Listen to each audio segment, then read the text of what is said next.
Capri global limited MSME loans और housing finance पर focus करने वाली एनबीएफसी और अफोर्डेबल हाउसिंग सेगमेंट में होम लोन देने का कारोबार करती है। कंस्ट्रक्शन फाइनेंस और इनडायरेक्ट लेंडिंग का भी कारोबार है कंपनी का, और लगभग 23,000 से ज्यादा एमएसएमई कस्टमर्स कंपनी के पास में हैं।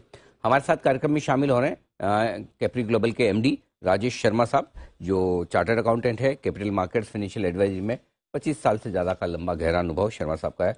राजेश जी, बहुत बहुत स्वागत है आपका। धन्यवाद सर समय देने के लिए। दो मुद्दों पर खास तौर से हमने आपको आमंत्रित किया, एक आपका राइट्स इश्यू आ रहा है और दूसरा अगले साल के लिए पूरा सेक्टर का आउटलुक कैसा रहेगा। तो पहले शुरुआत उसी से करें। 28 दिसंबर को आप बोर्ड मीटिंग करने जा रहे हैं, राइट्स इश्यू पर डिस्कस करेंगे। जरा इसके बारे में जो भी आप जानकारी दे पाएं कि क्या वजह है राइट्स इश्यू लाने की और क्या कुछ कंपनी करना चाहती है और क्या साइज का लेकर आप आ रहे हैं, वो भी बताएं। तो कंपनी का जो राइट इश्यू है वो जो कंपनी ने आगे की ग्रोथ की जो योजना बनाई है कि अगले 5 साल में हमें जो ग्रोथ करनी है, और हमने एक गोल्ड लोन का नया सेगमेंट भी ऐड किया है। तो कंपनी की पूरी जो फोकस है वो रिटेल लैंडिंग पे होने जा रहा है। आज भी हमारा करीबन 80% बुक जो रिटेल पे है, और ये गोइंग फॉरवर्ड भी ये रिटेल का परसेंटेज जो है मेंटेन रहेगा, बढ़ेगा।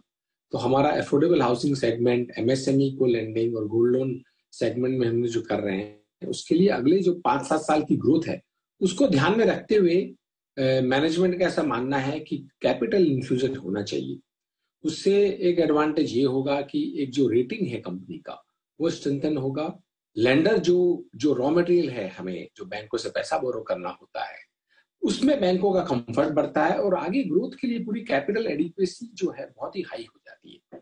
तो इन तीनों चीजों को ध्यान में रखते हुए हम लोग राइट इशू का प्लान कर रहे हैं, जो करीबन काफी बड़ा साइज का है, जो 900 करोड़ से करीबन 1440 करोड़ के बीच की साइज का हो सकता है। सेबी का जो अप्रूवल है वो हमारे पास आ गया है। अब हमें डिसाइड करना है कि हम इस राइट इश्यू को कब खोले, लेकिन जो प्लान है वो यही है कि मार्च 31 2023 के पहले राइट इश्यू का पैसा रेज करके कंपनी को कैपिटलाइज कर दिया जाए। तो इसी सिलसिले में आज जो है बोर्ड मीटिंग है, बोर्ड डिबेट करेगा कि कब राइट इश्यू खोलना चाहिए और क्या साइज होना चाहिए, क्या प्राइस पे होना चाहिए। तो इन सब चीजों पे आज चर्चा। ठीक बात है। दूसरी बात जो मैं जानना चाहता था, चूंकि आपका मार्केट कैप 13,000 करोड़ के आसपास का है, तो डाइल्यूशन लगभग 10% के आसपास का हो सकता है, राइट? राइट इश्यू 10% का हो सकता है यदि इसी प्राइस पे आई तो। यदि प्राइस राइट इश्यू में नॉर्मली ये देखा जाता है कि थोड़ी नीची होती है, यदि वो होगी तो डाइल्यूशन थोड़ा बहुत बढ़ सकता है। तो ये अल्टीमेटली पूरा क्या प्राइस राइट इश्यू होता है उस पर निर्भर करेगा। अच्छा, आपने 3 सेगमेंट बताए जिसमें कंपनी ज्यादातर काम कर रही है, एमएसएमई, गोल्ड लोन और अफोर्डेबल हाउसिंग के सेक्टर में लोन्स। जरा बताएं कि अगले साल के लिए इन तीनों सेगमेंट्स में किस तरह का आउटलुक आपको नजर आता है? तो ओवरऑल इंडस्ट्री की पहले बात करें तो अफोर्डेबल हाउसिंग जो इकरा के एस्टिमेट हैं, करीबन अफोर्डेबल हाउसिंग बुक करीबन 75,000 करोड़ रुपए, जो सिर्फ 6% है ओवरऑल होम लोन इंडस्ट्री का। और affordable housing overall sector wise grow कर रहा है करीबन 17 से 20% के बीच में।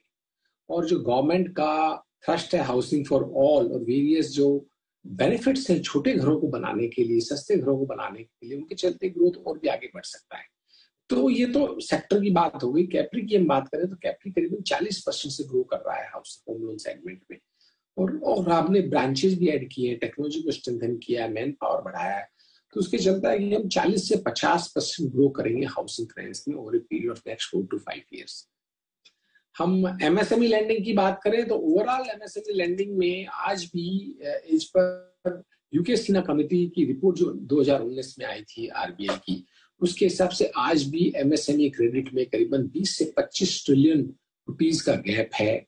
और आज भी 40% लोगों को एमएसएमई लोन नहीं मिल पाता। तो हमें लगता है बहुत बड़ा सेगमेंट है जहाँ पे एक रोड साइड ढाबा, एक रोड साइड का जो है bike repairing shop, building material shop, या मार्केट में छोटा किराने का स्टोर या गारमेंट का शॉप या हेयर सैलून, इन लोगों को जब एक्सपांड करना होता है इनको बैंकों से क्रेडिट नहीं मिल पाता है, क्योंकि इनकम प्रूफ इनके पास होता नहीं है जबकि बिजनेस होता है।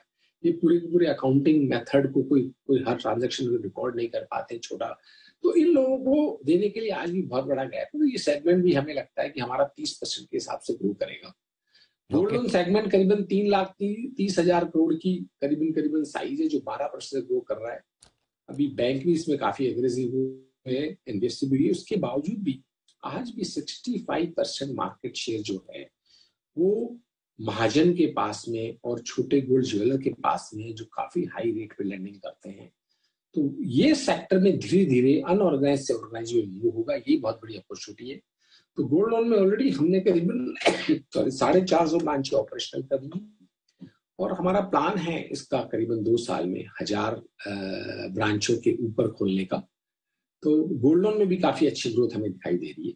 पहला साल का हमारा जो टारगेट है वो करीबन 850 करोड़ का एयूएम बनाने का है और अगले साल फिर एडिशन ऑफ ब्रांचेस और भी अच्छी काफी ग्रोथ है। यानी कि बड़े एग्रेसिव ग्रोथ टारगेट आपने 2023 के लिए भी रखे हैं और अगले 3 से 5 सालों के लिए भी, और आउटलुक है बेहतरीन।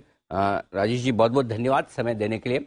आपको, आपकी पूरी टीम को नए साल की 2023 की बहुत बहुत शुभकामनाएं सर, और धन्यवाद आपका। ओके जी, बिजनेस की पूरी टीम को बहुत बहुत शुभकामनाएं नए साल की।